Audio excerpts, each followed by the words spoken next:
अस्सलाम वालेकुम जी। आज मैं आपके लिए ज़बरदस्त सी वेट लूज़ करने के लिए ग्रिल बारबी टिक्का लेके आई हूँ, जिसे बनाना बहुत आसान है। सबसे पहले मैंने फुल जो लेग पीस है वो लिया है और इसके मैं अच्छे से कट लगाऊंगी। अच्छा, ये कट आपने थोड़े से गहरे और कम फासले पे लगाने हैं, क्योंकि इसको हमने मैरिनेट करके रखना नहीं है, रेस्ट नहीं देना। बस हमें इसमें जैसे ही हम मसाला लगाएंगे साथ ही हमने इसे कुक करना है। उसके बाद मैंने एक लंबा सा कट दोबारा लगाऊंगी, क्योंकि अच्छी तरह जो मसाले हम डालेंगे वो उसके अंदर जज्ब हो जाए और हड्डी तक, ये देखिए बिल्कुल गहरे गहरे लगाने हैं।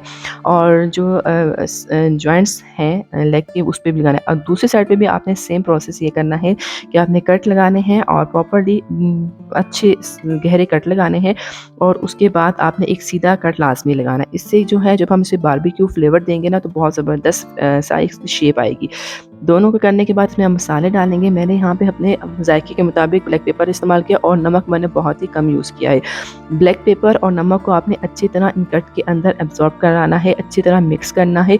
नमक कम रखिएगा, क्योंकि हमने जो आगे सॉस इस्तेमाल करने इसे बारबेक्यू ग्रिल देने के लिए, क्योंकि हम तो उसमें भी थोड़े से मसाले होते हैं, तो वो नमक जो है वो फ्लेवर ज़्यादा ना हो जाए। दोनों साइड पे आपने सेम टू सेम प्रोसेस करना है और दोनों पीसेस के साथ आपने यही प्रोसेस करना है कि नमक और ब्लैक पेपर का अच्छी तरह इसके अंदर मिक्स कर लेना है, ताकि कि जो मसाले हैं वो अच्छी तरह हड्डी के अंदर तक, यानी कि बहुत ज़बरदस्त से जायके में जब हम इसे खाएँ तो हमें मान जो भूख का जो मज़ा है ना, वो ख़त्म हो जाए और हमारी भूख जो है वो ख़त्म हो जाए। ठीक है जी। अभी हमने आँच ऑन कर ली है, जैसे कि आपके सामने है। इसके ऊपर मैं रख दूँगी एक प्यारा सा बर्तन। आपने जो बर्तन में ये कुक करना है आपने वो ही रखना है, और उसके अंदर आपने एक खाने का चम्मच भर के मक्खन का इस्तेमाल कर रहे हैं। मक्खन मैं इसलिए इस्तेमाल कर रही हूँ, क्योंकि हम जब डाइटिंग करते हैं ना, तो हमारे अंदर कोई ग्रेवी रह जाती है, और वो जो मक्खन होता है वो हमारी ग्रेवी को ख़त्म भी कर देता है और हमारा पेट भरा भरा रखता है। अगर आप मक्खन का इस्तेमाल नहीं करना चाहते तो आप कुकिंग ऑयल भी यूज़ कर सकते हैं। दोनों पीसेस मैंने इसके अंदर बातों बातों में डाल दिए हैं। आँच मैंने मीडियम से थोड़ी सी हाई रखी है, क्योंकि हमने इन्हें इस टाइप ग्रिल टाइप करना है। इसी तरह से बारबेक्यू फ्लेवर्स के अंदर हमने ऐड करना है। एक साइड में आपको भी दिखा देती हूँ, ताकि उसके आपको शेप जो हमने कट डाले थे उसमें कितने ज़बरदस्त, ये देखिए माशाल्लाह कितना ज़बरदस्त सा कट टाइप शेप भी आ रही है और ये बारबेक्यू टाइप हो रहा है। अब इसका दूसरा साइड भी सेम टू सेम हमने इसी तरह कुक कर लेना है। जैसे ही दोनों साइड, जैसा कि मैं आपको दूसरा साइड भी दिखाती हूँ कि दूसरा साइड भी ग्रिल हुआ है कि नहीं हुआ। ये देखें जी दूसरा साइड, ये देखें अल्हम्दुलिल्लाह इसका भी प्यारा सा कलर आ गया है। हमने इन दोनों को निकाल लिया है, डिश आउट कर लिया। इसको अभी हम साइड पे कर लेंगे। ठीक है, अभी हम इसका ज़बरदस्त बारबेक्यू सॉस रेडी कर लेते हैं। अब इसमें मैंने 1 चाय का चम्मच मक्खन का इस्तेमाल किया है। पहले हमने 1 खाने का चम्मच इस्तेमाल किया था और अब हमने 1 चाय का चम्मच इस्तेमाल किया है। जैसे ही मक्खन मेल्ट होगा तो आपने यहाँ पे लहसुन पाउडर इस्तेमाल करना है, वो भी 1 चाय का चम्मच, क्योंकि हमने गार्लिक बारबेक्यू पीस बना रहे हैं, तो इसलिए हमने इसे थोड़ा सा हम लहसुन को थोड़ा कुक करेंगे। अगर आप फ्रेश लेना चाहते हैं तो आपने उसको भी थोड़ा सा कुक करना है, ताकि उसमें से कच्चापन लहसुन का है वो ख़त्म हो जाए। उसके बाद मैंने 1/3 कप रेड सॉस यानी रेड चिली सॉस ऐड किया है। अब इसमें 1/3 कप ही मैं बारबेक्यू सॉस ऐड कर रही हूँ, या आसानी से आपको मार्केट में मिल जाएगा। और 1/3 कप ही मैं इसमें सोया सॉस का इस्तेमाल कर रही हूँ, ताकि ज़बरदस्त हमारा सॉस भी रेडी हो जाए बारबेक्यू टाइप, ताकि हमारी जो भूख है उसको खाएँ तो मज़ा आ जाए। इसको थोड़ी देर के लिए मैं 2-3 सेकंड के लिए थोड़ा सा इस ऑयल में फ्राई कर रही हूँ, ताकि कि इसमें मसाले जो हैं वो कुक हो जाए प्रॉपरली, ताकि कच्चापन हमें महसूस ना हो।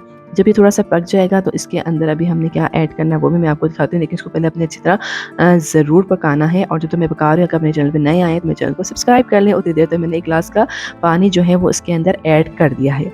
पानी लास्ट में ऐड करना है। पानी ऐड करने के बाद आँच थोड़ी-सी हमने और तेज़ कर लेनी है, और तमाम के जो 2 पीसेस मैंने इसमें रेडी किए हैं वो हम इसमें डाल रहे हैं, क्योंकि अब हम इसको कुक करेंगे सॉसेस के साथ और लहसुन के पाउडर के साथ मैंने। और इसको कुक करने के बाद जी हमने इसको इस तरह डालने के बाद अब हम इसको ढक के रख देंगे। चिकन जो है वो फटाफट बन जाती है, इसका कोई लेंथी टाइम नहीं चाहिए होता कि इसको ज़रूरत होती है। उसके बाद अभी इसको मैं ढक के रखूँगी तमाम सॉसेस, ताकि इसके स्टीम में भी बने। आँच आपने मिर्च से थोड़ी-सी तेज़ ही रखनी है। सिर्फ 6-7 मिनट बाद देखेंगे सॉसेस जो हैं वो कम होना शुरू हो जाएँगे, गाढ़े होना शुरू हो जाए, और इतना ज़बरदस्त सा इसका टेस्ट आपको नज़र आना शुरू हो गया। आप यकीन करें फटाफट आप तैयार कर सकती हैं। तो आज देखिए थोड़ी-सी मैंने और तेज़ कर ली है, ताकि कि जो सॉस हमने तैयार की वो अच्छी तरह चिकन के अंदर रस मिस जाए, क्योंकि चिकन जो है अल्हम्दुलिल्लाह मैंने चेक कर ली थी पक चुकी है। जब ये इस पॉइंट पे आ जाएगा तो आप समझिए कि आपके जो कुकिंग का प्रोसेस है अल्हम्दुलिल्लाह कंप्लीट हो चुका है। 1 चाय का चम्मच हनी हनी का इस्तेमाल मैं इसलिए यहाँ पे कर रही हूँ कि हनी जो है वो बहुत अच्छी चीज़ होती है। जब हम डाइटिंग वगैरह कर रहे होते हैं तो उससे हमारा वेट भी कम होता है। और उसके बाद थोड़े से मैं और पकाऊँगी क्योंकि हमने अभी इसमें हनी डाला है, तो हनी का फ्लेवर इसके टिक्के में लाज़मी आना चाहिए अगर आप डालना चाहें। लेकिन मेरी तरफ से तो रिकमेंड है क्योंकि हनी जो है वो बहुत ज़बरदस्त। अल्हम्दुलिल्लाह सॉसेस जो है वो बिल्कुल रेडी हो चुके हैं, चिकन हमारी रेडी हो चुकी है। हाँ, और अब जिस सिर्फ टाइम आ गया है इसको डिश आउट करने का। तो जल्दी से मैं डिश आउट कर लेती हूँ। और अगर आपको ये रेसिपी अच्छी लग गई है तो क्या करना है, एक लाइक करना है, और अगर आप मेरे चैनल पे नए आए हैं तो चैनल को सब्सक्राइब करना और शेयर करना मत भूलिएगा।